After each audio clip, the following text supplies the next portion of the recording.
আরজিকরের নৃশংসতায় অপরাধীর ফাঁসি চান মমতা বন্দ্যোপাধ্যায়। আরজিকরের অপরাধীর ফাঁসি চান মুখ্যমন্ত্রী মমতা বন্দ্যোপাধ্যায়। ফাস্ট ট্র্যাক কোর্টে বিচার হোক দাবি মুখ্যমন্ত্রী মমতা বন্দ্যোপাধ্যায়ের।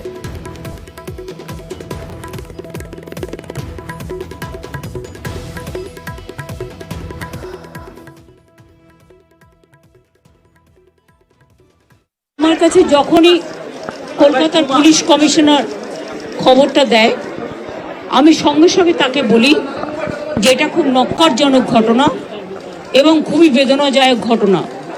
যেই জড়িত থাক তাকে ইমিডিয়েট শাস্তি দিতে হবে এবং আমরা চাই এই কেসটা ফাস্ট ট্র্যাক কোর্টে হোক। ফাস্ট ট্র্যাক কোর্টে হলে জুডিশিয়াল প্রসেসটা তাড়াতাড়ি হবে এবং তাতে আমরা ফাঁসির দাবি জানাবো। আরজিকরের ঘটনার কিনারায় রবিবার পর্যন্ত ডেডলাইন। পুলিশকে সাফল্যের হার কম হলেও মানুষের সন্তুষ্টির জন্য প্রয়োজনে সিবিআই মন্তব্য করেছেন মুখ্যমন্ত্রী মমতা বন্দ্যোপাধ্যায়।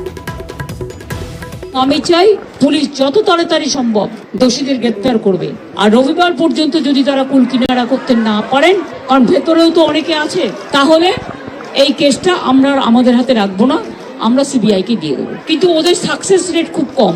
তাপসী মালিককে যখন খুন করে হত্যা করা হয় ধর্ষণ করে, আজ পর্যন্ত বিচার হয়নি। নন্দীগ্রামে যখন 14 জন গুলিতে মারা যায় বা 10 জন হারিয়ে যায়, এই কেসগুলো সব সিবিআই এর হাতে ছিল। রিজিয়াউনের কেসও ছিল, একটা কেসেরও বিচার হয়নি। কিন্তু তবু মানুষের স্যাটিসফ্যাকশনের জন্য যদি কেউ ভাবতে পারে যে পুলিশ ঠিক মতো করতে পারছে না। আরজিকরের অপরাধীর ফাঁসি চান মুখ্যমন্ত্রী মমতা বন্দ্যোপাধ্যায়। মুখ্যমন্ত্রীর কাছে একই আর্জি পানিহাটির স্থানীয় বাসিন্দাদেরও। পৃথিবীতে এই জায়গায় আমরা যেন ভালোভাবে চলতে পারি, যেন আমাদের কোনো রকম কোনো ভয় বিভেদ না থেকে আমরা যেন রাস্তাঘাটে চলতে পারি। দিদি আজকে এসছে, দিদি যা বিচার নেবে তাই আমরা তাই মেনে নেব, কিন্তু সে কোনো মায়ের কোল থেকে যেন এরকম কোনো মেয়ে আর যেতে না হয়, এইরকম দিদি বিচার করুক। আমরাও তো একটা সন্তানের মা না, আজকে ওনার হয়েছে, উনি বুঝতে পারছে সেই জায়গাটা কি হচ্ছে। ভবিষ্যতে যেন কোনো ছেলে মেয়ে কারোরই কোনো মায়ের যেন কোল খালি না হয়।